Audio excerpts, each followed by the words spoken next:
we are looking into all the capital cities in Scandinavia. Now it's just become a major set region now in January, so it's taken off the emerging markets team's hands and have a dedicated team. So we're looking actively in all the Scandinavian cities, and we have a lot of good leads on CBD properties in Oslo, Stockholm, Copenhagen, and Helsinki. So that's what we're working on right now. Okay. Any specifics in terms of the next sites? Have you identified, or how many this year? Anything like that in terms of the detail of the plan? If we find a good building, like we have such a high demand in WeWork, so if we find a building, we'll take it. So we don't really have a big upper limit, but we will not go to the outer areas of the city, or we won't go for like outside of the capital cities in the beginning now. So it's a different kind of market. So we have to find something in CBD top areas. So, but of course that's a challenge in every city. But it's hard in the Scandinavian cities. But still, it's tough in a lot of the other places in the world as well. And they have managed to find good properties. So we have a lot of leads. So we just have to find the right ones. Okay, and we've obviously all read a lot's been written about the shrinking sort of SoftBank investment into WeWork in the last few weeks, and people sort of raising this heavy sort of cash burn and the loss-making model as it stands today. Are we going to see a change in strategy for WeWork? Are you just as confident as you were before you accepted the job? They really, it was a huge amount, of course, but they still secured a $6 billion investment now, the 8th of January, and these are not stupid investors with Goldman Sachs and SoftBank and all of these kind of big companies. So we have a lot of capital just dedicated to growth right now. And we're going to keep the pace going. And the Scandinavia is really a market that we will really look into, and the Europe team is really keen on making the mark here in Scandinavia. Okay, that's good to hear. Please do join in if you want to put a hand up. I had a question about, we've heard a lot about offices and that particular sector, but do you think some of these things are applicable to other areas in terms of industrial, logistics and warehousing, or residential? Could we see a workaround of industrial, or is there particular characteristics for different sectors that lend themselves to some of these applications? Well, I'm not sure. I think when it comes to logistics and industrials, it's probably not that much of a workaround mentality, because it's mostly combined with huge investments. So I think it's primarily at this stage probably in the office sector. Yeah. Okay, Andreas. Yeah, I think the need for flexibility perhaps is not that large when it comes to industrial and logistics, even though of course I'm wrong. If you talk to Amazon, I thought they're probably asking for flexible logistics space also. But I think they're asking for spaces all over to start with. To start with. No, I don't have a good answer for that. When we started our company, we all the other marketplaces in Europe, they also have industrial buildings and stuff like that. But we thought that internet is a pretty good thing for doing a niche thing, and it looked really boring with industrial areas, so we focused on offices. And that was the growing market, and it's the most valuable also. So we pinpointed that. There's a few questions coming up on Slido, then I'll come to a gentleman at the front. Somebody pointing out a bit of news today that large Swedish property owner Castellum, apologies for pronunciation, has acquired a space as a service operator, United Spaces.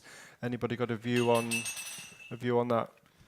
Yeah, it's a thing going on. Did I still do the? No. It's a thing going on, and I think it's a sound development. It's like all the real estate owners, they are asking themselves, am I going to make or buy this service?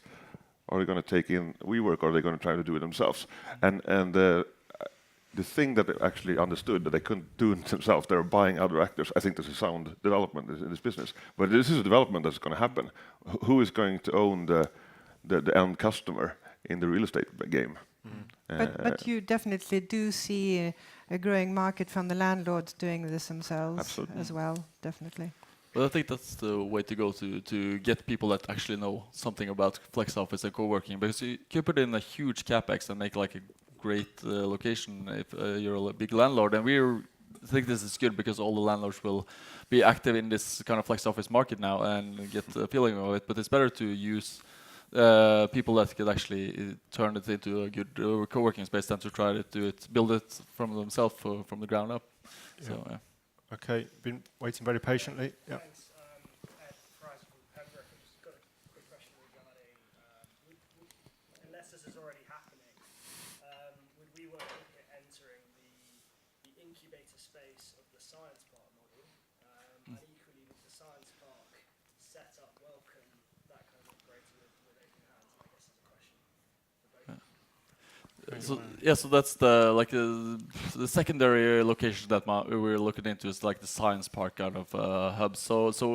But right now they have like 95% occupancy in all the CBD locations, and they want really to stick to that model to have like where do people want to go out, like where's the biggest footfall today, and to start there. But the science parks are of course something that we're looking into, and we also have our own WeWork labs, so it's incubated thousands of companies. So we're doing this, and we have the Flatiron School for Programming, and they're rolling out this access labs. The program, like people with low income can learn to program in 24 weeks and have a 97% job guarantee. So they have all these programs rolling in, and that could be good to do in a science park. So I think so. The way I'd sort of look at that is when I was talking before about co-innovation models and how we work with companies like Cisco, GCHQ, NVIDIA, looking at how we can establish incubation spaces to benefit companies, is looking at what are the potential specialisms of a particular business. With Cisco, they had Idea London, which was an accelerator or post-acceleration incubation space. And we saw with them some synergies that we could run a centre in Manchester. And I think it's kind of looking at what the specialisms are for a particular operator, and then looking at what the potential benefits are to the tech and science businesses within the park, and then trying to get that relationship to a point where, you know, these co-innovation models, yes, they're good for us because it's good to talk about these companies, but the main thing is that they're good for the companies. So I think it's more about what is the offer of a potential JV partner in a co-innovation model, and then looking at how it can benefit the customers. But yeah, I mean, theoretically, you could say that anybody could specialize, any business could specialize in a particular area. And we're always interested in talking to people about what those areas are and look at establishing things. But yeah, it tends to be kind of fairly specific and specialist. Otherwise, you don't get that kind of specialist collaborative ecosystem in an incubation space. And I think that's one of the key things is working really closely together on it. Yeah, interesting. Okay, question at the front there. How important is the fun factor when it comes to business evolution, driving innovation? Fun, as in having fun. Yes. Yeah, not fund. Okay, yeah. I can have a go at that if you want. I think it's really important. I mean, I really enjoy kind of going in to work. I really enjoy seeing other companies enjoying what they're doing. I think that you know, there is a massive place for having fun at the same time as doing what you do, and the two definitely aren't mutually exclusive. I think that we program throughout a lot of our events. It's not just about you know, kind of running conferences or conventions or workshops. It's also about getting out, you know, looking at the well-being strategies, looking at what people enjoy doing, you know, all those things that make people want to get up and go in the morning. And part of it is what they do, part of it is where they do it, but then the other bit is tearing on some of the things they enjoy doing outside of work and trying to bring those in. And I think that's what, you know, a lot of the people kind of talking and a lot of the people offering some of the really interesting space are really looking at combining fun and work and bringing them together. Anybody else want to add? Yeah, that's what the WeWork is all about as well, to bring fun into the workday, and it's like Adam said as well. Like people are more how they feel like the workday is going is more important than salary or all those kind of things. So I think WeWork has just a lot of events and a lot of things going on at their space, and they're trying to make the space so that you could have all these social zones and to make it easier to do all these kind of fun things apart from just doing your job. So yeah, I think that's a very important factor. Can I ask you something? I'm often mostly on the landlord side, even though I'm not a property owner. What are the obstacles you meet when dealing with the landlords in opening up WeWork units?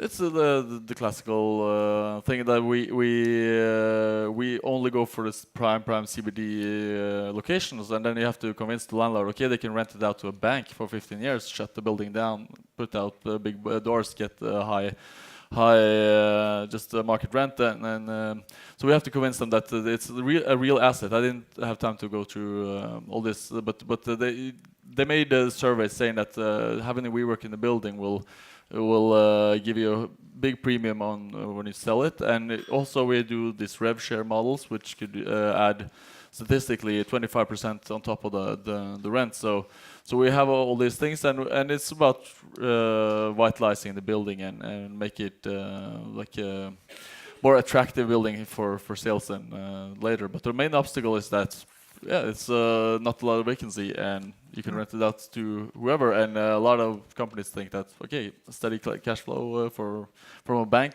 or WeWork.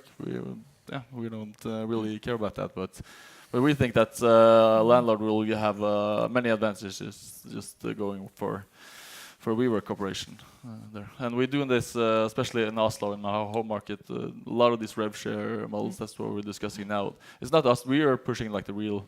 We could do 15-year regular lease agreements with the guarantee from New York and it just standard. But all these landlords have read all these articles from Blackstone in London and saying that they're never going to do a regular lease again. So we're doing all these rev share models where you have a prioritized rent and you share the profit. And statistically, you could have a 25% premium. And especially a lot of family offices are really keen on having that in their portfolio. So yeah, so that's a selling point for us. So. Okay, thank you. One final question before we finish for lunch, our friend at the front. WeWork, you are data-driven, and so far coworking used to be vacancy-driven. Would the others be able to pick up or bridge the gap compared to WeWork? Because WeWork is data-driven, and it's like a vacuum cleaner. It's like a perfect storm. The more data you get, the better you get, and the others not being data-driven, they don't have the chances. So is WeWork becoming the Apple of commercial real estate, or the Google of commercial real estate? And how about the others? Yeah. How will you be disrupted? Yeah. Maybe. Yeah, no. I think there's a lot of good options in the whole market, but it's clear that for every member we add and for all the more data we collect, and we have thousands of people working actually with just analyzing this, getting AI to analyze the big data, trying to set up all the systems to do that, and that's just an exponential curve. So I think it's hard to add up to that, and it's getting harder as we collect more and more data. But it's hard to say what's going to happen. But that's how we think that that's a big advantage for WeWork, because we can always do all these things with the data we have, and it gets better and better and better all the time. So. I guess broadening that out to the rest of the panel as we take sort of final remarks, that we're seeing monopolies emerge. You know, there's very few of the big tech companies, and even the sort of Uber, there's maybe one or two Uber and Lyft. Are we going to see the same in prop tech? Are all the ecosystem going to stay so broad, or over time will there be the sort of standard one in each area? Do you think? Any thoughts on that? There's something, I guess, with the real estate market that it's really local, that makes it a little bit different, but traveling maybe and usage of IT products perhaps that makes it not. It's not obvious that it's going to be 3 players in the world owning all properties and managing all properties. I don't really think so. But of course there is this thing about data and how you can use that and create products with it, which is never been seen before. Yeah. What do you guys think?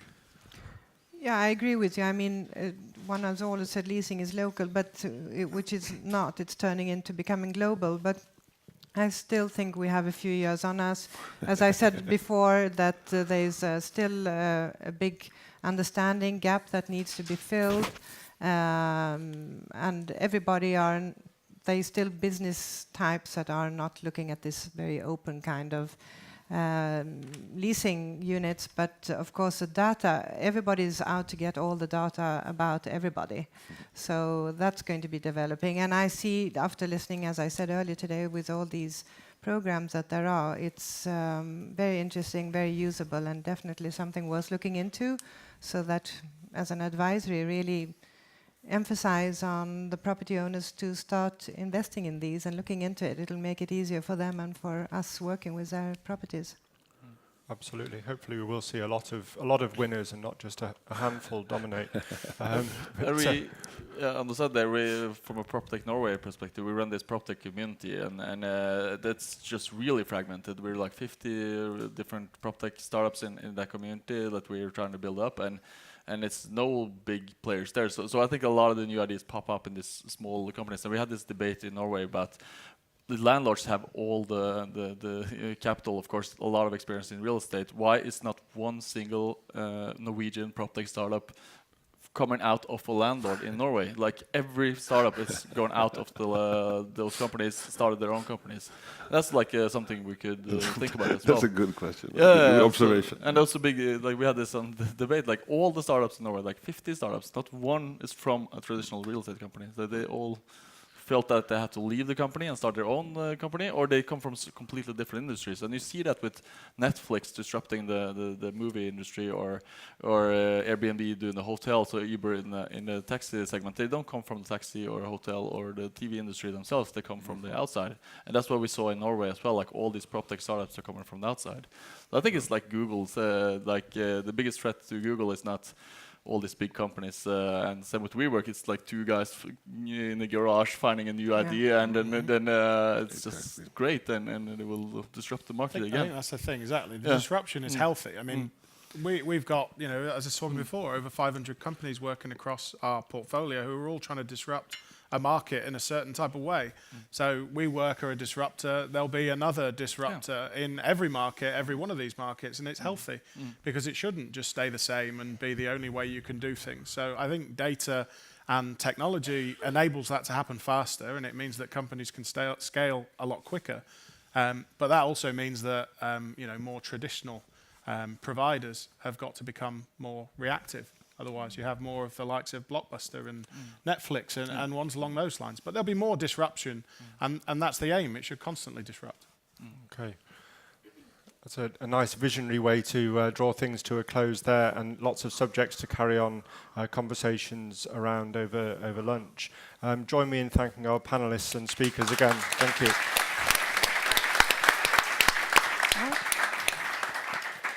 Thank you very much again for coming today. Hopefully you found that useful and informative and entertaining. Thanks again to our PlaceTech partners for putting this event on with us at MSP and Bruntwood, to Mills and Reeve, Redwood Consulting, OBI and Node. There will be feedback surveys sent out via email after the event. We're keen to hear about your thoughts on how today went, what you'd be interested in hearing at future events, and the link to the feedback form is also available in the PlaceTech app. And please do circulate your copies of the report to colleagues and spread the word when you get the trends report as well. The next event is back in the UK in Birmingham. We alternate between UK and overseas each quarter. So Birmingham on the 8th of March. We'd love to see you if you want to come over and continue learning with us at that next event. And last but not least, we couldn't have done this without the guidance and contacts of Magnus at Stronghold, Dacia, Nordic PropTech Initiative. And Magnus, you want to say a few words just before we close? Thank you, Paul. I hope you're all delighted with this morning session and all the presentations. There's quite a few, actually, majority of all the speakers have never, as far as I'm concerned, been on the Nordic soil to give a presentation. So I think it's super interesting, and good luck for you all, both PropTech companies and property companies. See you around.